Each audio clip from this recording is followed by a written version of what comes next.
Okay, let's talk about sharpening.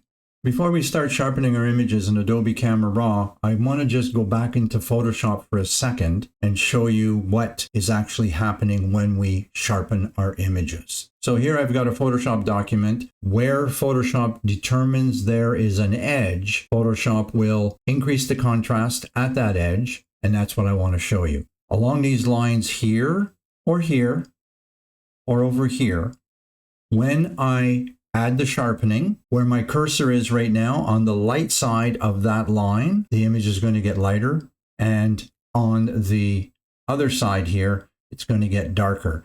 Increasing the contrast at the edge is how Photoshop and all other software gives you the illusion that our image is sharper. So let me turn that layer visibility on, and now you can see what I've been talking about. Notice down this line, Photoshop determined that between this shade and that shade, there was an edge. And then when we applied the sharpening, it made the light side of that edge lighter and the dark side darker. Now, a lot of times we don't really notice the dark side going darker, but we do notice the light side getting lighter. And that's where you would hear people talk about if an image is over sharpened, you can start to see some halos. And the halo is that light side of things. Okay, I think that explains it to you. Now let's go in to Adobe Camera Raw and see how we can practically apply sharpening to our images. Let's get back into Adobe Camera Raw. When it comes to sharpening, there are 3 stages of sharpening. The first one is capture sharpening, and we do that in our raw interpreter, in this case Adobe Camera Raw. We have to do this to compensate for the anti-aliasing filter that is on top of your camera's sensor. The second potential sharpening is what I call creative sharpening. You don't have to use it, doesn't matter. The third is output sharpening. And again, you have to sharpen for your output medium. Some people like to sharpen when they're outputting to a screen display of some nature, but for the most part, the sharpening for output is for your inkjet printer, your photo lab paper, or your Heidelberg printing press if it's going off to that kind of a output. So what is sharpening? Sharpening is increasing the contrast at edges in your image.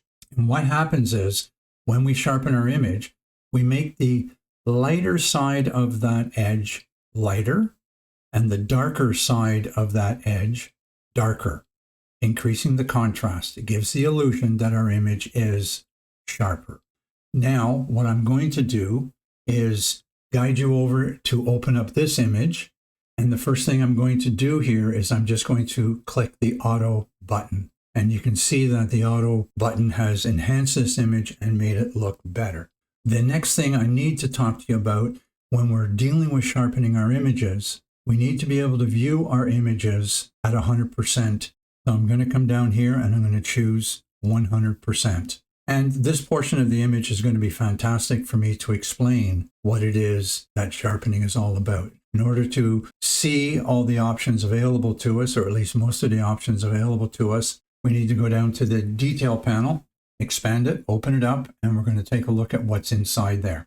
The top part of the detail panel deals with noise, raw details, and super resolution. This is all AI noise reduction. We're going to walk away from that for now because I want to talk about sharpening. And then the other option down here, which is the option for noise reduction that we've had up until the AI features were introduced, is manual noise reduction. And basically what you're going to do is increase the luminance value to get rid of some of the noise. All right, so in order to better explain why that anti-aliasing filter softens your image, hence the need to sharpen your image here, I'm going to have to scoot over to Adobe Photoshop. So bear with me for a second. Okay, so now we're over in Photoshop. What I've done is I've created a blank document. I grabbed the type tool. I typed the letter O, and then I've zoomed in on this. I've got a very high font size of 900 points, and then I've zoomed in to 400% so you can actually see what's going on here. Pixels are square, Some people would say they're rectangle or two, maybe, I don't know. All I know is they're square. And if you ever try to describe a round object with a bunch of squares, you're going to get stair-stepping. And in order for digital cameras to allow us to capture something that is round or curvy, non-straight line, if you will, there has to be some kind of anti-aliasing going on. Anti-aliasing just kind of means blending the edge, the dark side of an edge and the light side of an edge with varying shades in between these two. So as you can see, we have white on the outside, we have black on the inside, and we can see that we have a couple of different levels of gray in between to create the illusion that this is a smooth, round object. So now up in the type tool up here, beside the word smooth, to the left of that, we have the two A's, and that's anti-aliasing. So let me show you what the camera would see if we had no anti-aliasing going on. There you go, stair-stepping. And this would not translate very well in our digital image. So we have some anti-aliasing going on, and I can just show you the variety of ones that are available to the type tool. No matter which one we choose, we're still seeing a little bit of this and a little bit of that around all the edges. I hope that kind of makes sense as to what the anti-aliasing filter is doing on your sensor. I'm going to get rid of this. All right, so now that we're back here, we have 4 parameters for sharpening. The first one is, of all things, it's called sharpening. It's like your volume control. The higher the number, the more obvious or pronounced the effect will be. The radius, I'll show you what this means, but if you've seen any images that have been sharpened and look like they're possibly over sharpened, you'll see a little bit of a halo around those edges. And that means that the sharpening value was too high and the radius was too high. Detail, well, the detail will allow us to, of all things, see more detail or less detail in our image. And then we have something called masking. Let me talk about detail just for a second. For all of the Fujifilm users, over the years, I've heard nothing but complaints about how Adobe's Camera Raw or Lightroom processes the Fujifilm RAW files. And for lack of better words, everybody was calling what they saw in the image worms. They look like little squiggly things. They're not moving, but they look like little squiggly things. So everybody called them wormies. I thought that was absolutely ridiculous, but obviously people don't understand the 4 parameters in here. All they had to do, all the Fujifilm users had to do in the past to get rid of the wormies was to reduce the detail value. That's it. Simple as that. I just never understood why people never talked about it. Okay, and the last thing here is something called masking. Masking is a little bit of a weird thing until you actually see it in action in Photoshop, particularly on layers where you can add a layer mask. By default, layer masks are white, and what that means is it allows everything on that layer to show through. If your layer mask was black, it would hide everything from that layer. I know we don't have layers in Camera Raw, but I'm just trying to give you an understanding here. Levels of gray is equal to levels of transparency, allowing some or more of whatever's on that layer to show through. This will make sense in a minute. First thing we need to do is we need to be viewing it whenever we're dealing with sharpening. We need to be viewing our image at 100% view. So come over here and choose 100%. If you're into keyboard shortcuts, by all means, Command Option 0 should do it. Okay, so now I'm in at 100%, and we can see that the image is a little soft, just a little bit. So if I come over here, and what I'm going to do is I'm going to move all the sliders all the way over to the right. And it's a good habit to get involved in at the beginning until you really get a better understanding of how these tools work, is to go to an extreme, and then you can work your way back to something that is usable. So I'm going to move my sharpening value up here, and you can see already in the sky, which is supposed to be a smooth gradation, we can see that there's all kinds of nonsense showing up. Just wait until we raise the radius. Okay, so now you're starting to see the radius on either side of these wires and on the poles. You can see that there is a light. There's the wire then there's this light glow, and then there's the blue sky. It's this white glow that is controlled by the radius. Now I'm going to move my detail slider all the way up so we can really get this stuff showing. Now you see that radius or the glow, or what other people call haloing, when you sharpen your images too much. And people actually do that when they don't understand what these sliders do. Now, here's a rule of thumb. Whenever you raise your sharpening value above the default, you should always lessen the radius. Details, default to 25. I find that to be way too much, way too much.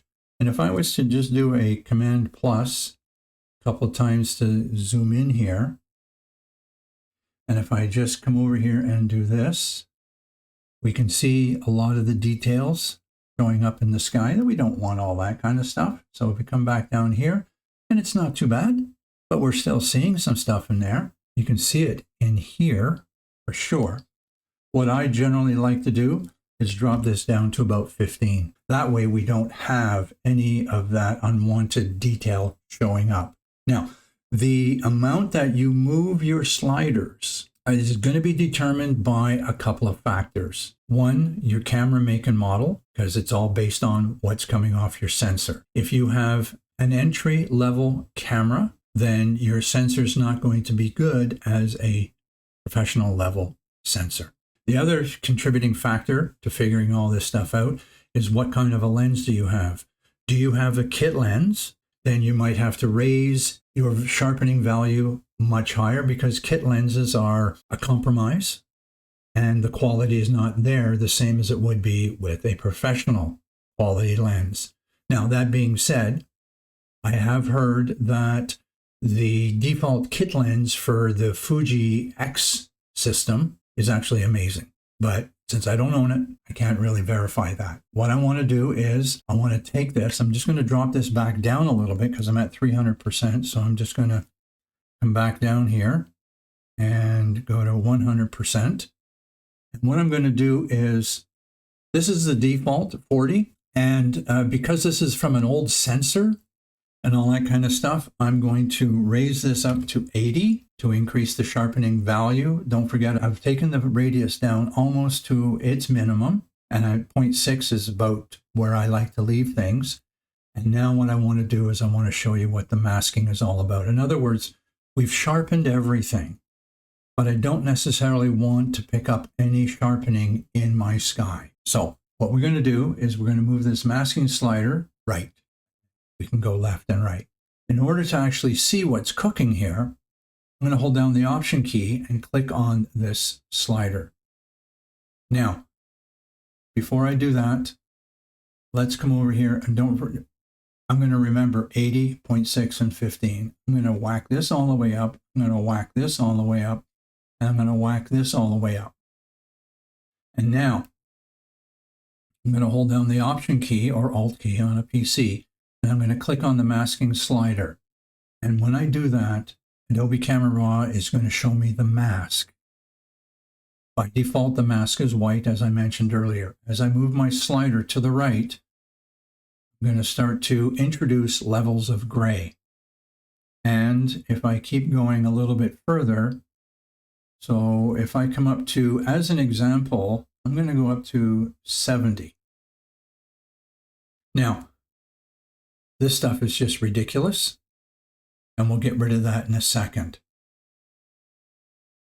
But what I want to do is hold down the space bar and just kind of navigate in through this, just so you can see that the extreme values I've put in here in the watt is just horrible, absolutely horrible. Now, if I zoom out a little bit by just doing Command Control minus, there we go. And if I come over here and just say fit in view, it's going to make it a little bit bigger. If I hold down the Option key and click on this, now you get a better idea of what's going on. Here we go, and back this way. And the higher I go, the more I'm going to eliminate the smooth continuous areas. I'm only going to have the edges. So now I'm going to come back up to 100% view. And what I'm going to do is I'm going to show you that if I hold down the Option or Alt key on any of these guys, I get a grayscale version of what's going on. So if I hold that, click on that, there we go. And now I can take my sharpening all the way down to 0, and you can see how smooth everything is. But then if I slowly raise it up, you can see that I'm getting more detail showing up in here from the default of no sharpening to having some. So I'm just going to come up to 80 for that. Now, the reason why the software is giving you the option to see your sharpening parameters, if you will, in grayscale, is that's what the image is working off of, is the gray component, the grayscale component under the hood. And also it just gets you away from the color so it's not so distracting. If I click on this, you can see that radius is pretty big. I mean, take a look at that haloing going on. But if we bring it all the way down to 0.6, we've tightened that halo up. So I'm going to leave it at 0.6 or 0.7. Let's go to 6. And then I'm going to come over here and I'm going to reduce the detail. You can see there's all kinds of detail in the sky in between the posts, the masts, and all that kind of stuff. Just going to take her down. I'm going to put it at 15. And then if I come back here and take a look at this, you can see, yeah, okay.